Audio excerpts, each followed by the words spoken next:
Boa tarde, queridos, boa tarde.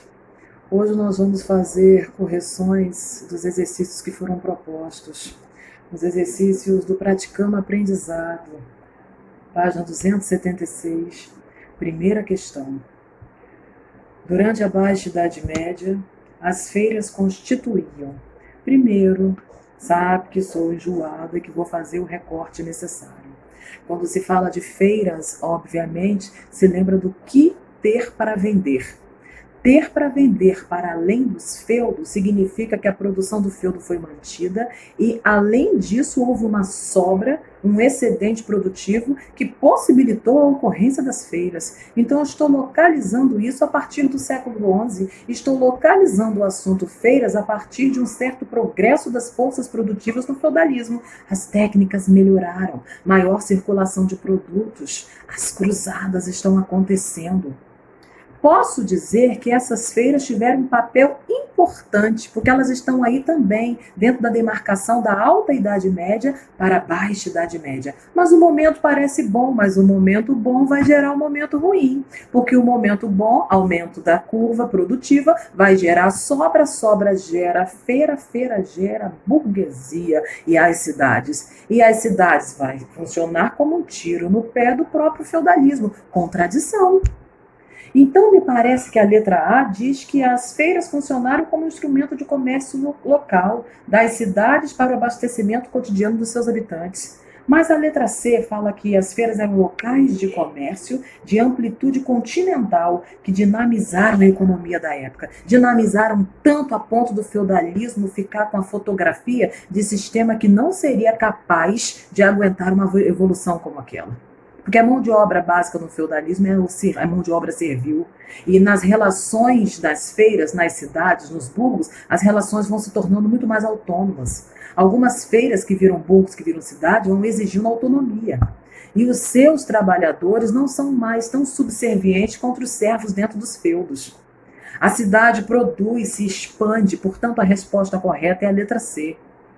A segunda questão fala da crise do sistema feudal.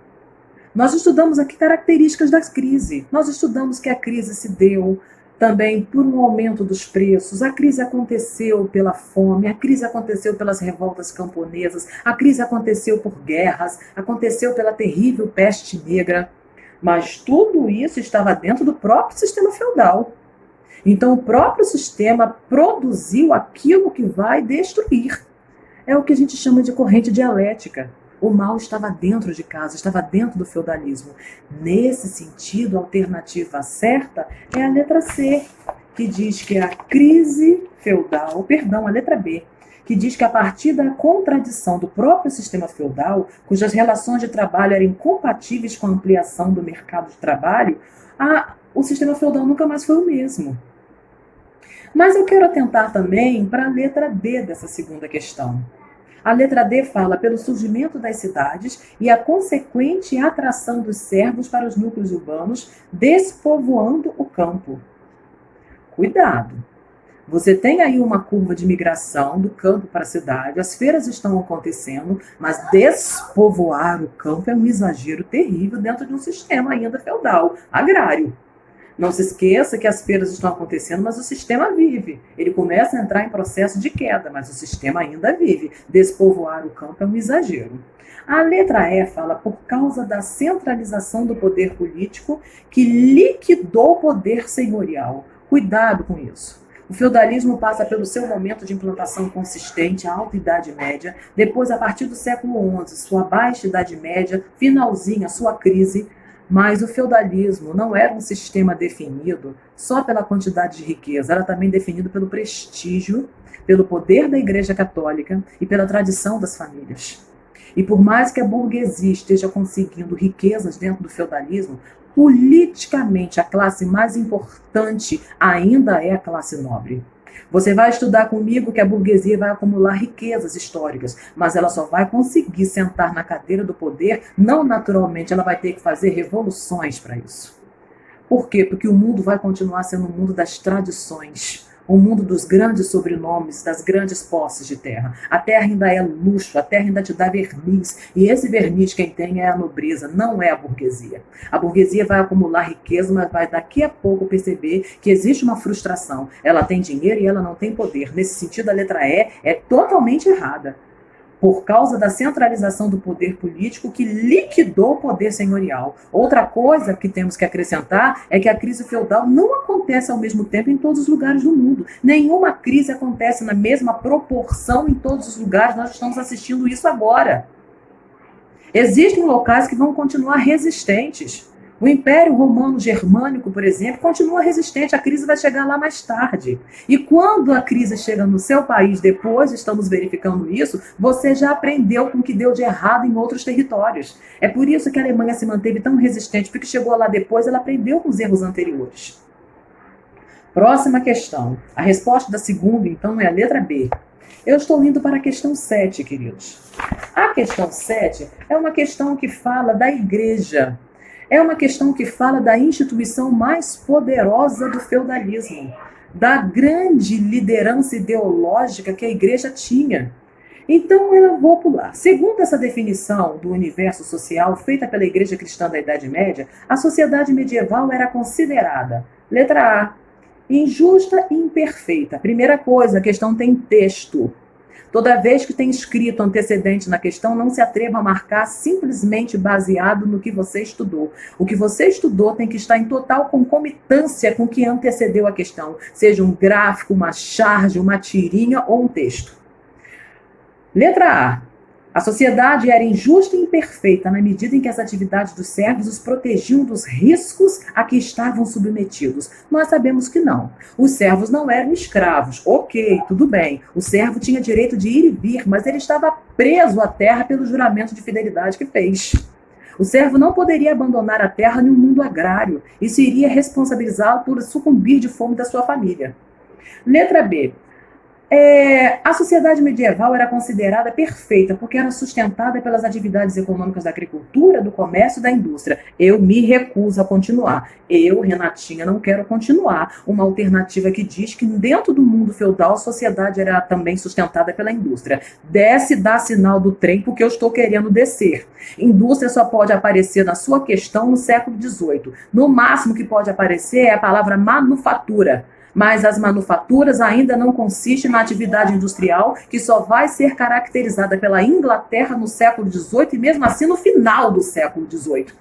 E nós ainda estamos no feudalismo, então até o século XV. Então não quero saber, estou com raiva, estou zangada com a letra B e você também tem que estar zangado. E se você pensou em marcar a letra B, quando você me reencontrar, eu te acho, nem que seja atrás da cantina de Dona Elô. Próxima questão. C. A sociedade medieval era considerada sagrada, contendo 3 grupos sociais que deveriam contribuir de maneira graciosa. Repito, sagrada, contendo 3 grupos sociais que deveriam contribuir para o congraçamento dos homens. A sociedade era organizada, harmoniosa em 3 grupos. Quem inventou esse discurso? A igreja. Por quê? Porque as pessoas não poderiam desobedecer ao poder maior que estava estabelecido dentro dos feudos autossuficientes e com o domínio dos grandes e grandes proprietários de terra. Uns nascem para mandar, outros nascem para obedecer e o terceiro grupo nasce para orar e resguardar essa sociedade. Aonde isso está escrito, com base em que? No livro de Gênesis, era assim que se trabalhava. Lembre que essa sociedade não lê. Lembra que essa sociedade mal toca na Bíblia. Lembre-se que a Bíblia não é um elemento traduzido.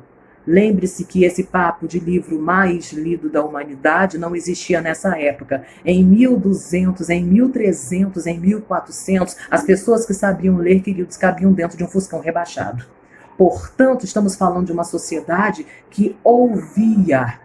E ela ouvia, e ela obedecia, e ela não ouvia nem na língua nacional, porque as missas eram em latim, ok? Então eu estou com a letra C. A letra C diz, você já sabe C de quê, né? Você que é meu aluno, mas não vou falar aqui, porque eu não estou aqui para me queimar. Mas você sabe que a letra C, ela é correta por ter organizado os 3 grupos debaixo do domínio da Igreja Católica, fingindo uma falta de harmonia editada por Deus dentro do período medieval. Agora, eu também quero trabalhar a questão 9. A questão 9 fala assim: sou uma pobre velha mulher, muito ignorante, que nem sabe ler.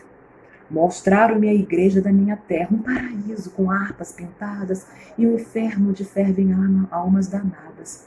Um enche-me de júbilo e o outro me aterra.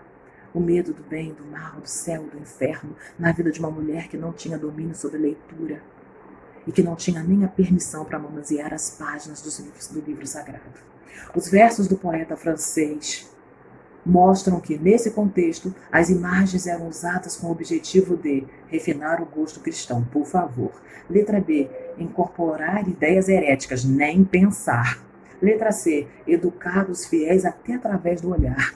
Através do olhar, dentro de uma igreja, o fiel se sentia pequeno, obediente, nunca se atreveria a discordar. E se sua vida era uma desgraça, é porque no livro de Gênesis ficou bem claro que o trabalho, o suor, só veio pela desobediência. Se ele teve que suar e trabalhar e labutar, é porque ele não veio pela graça, ele veio pela desgraça. Importante é o nobre, nunca suou, nunca labutou e já nasceu importante, não veio com a marca do pecado.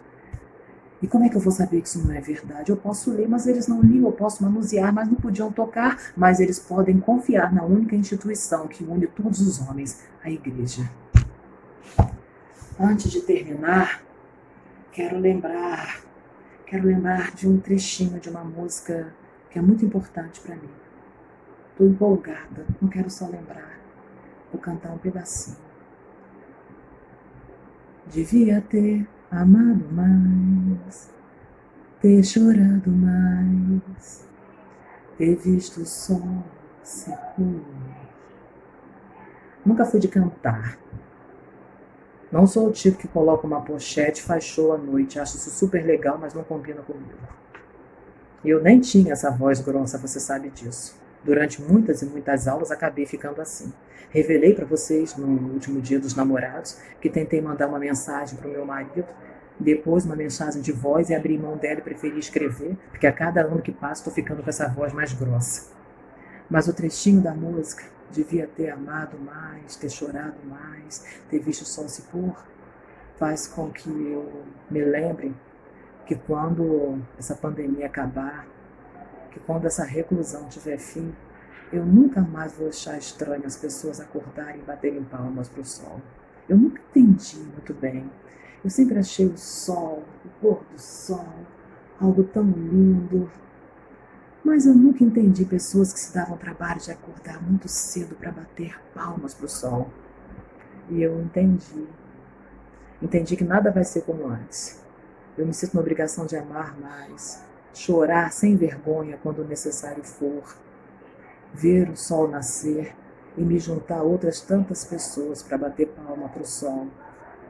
Porque o mundo cruel do trabalho fez todo mundo esquecer de coisas importantes como essa. Eu e você nunca mais vamos esquecer que a gente devia ter amado mais, ter chorado mais e ter visto o sol se pôr. Beijo para vocês. Saudade.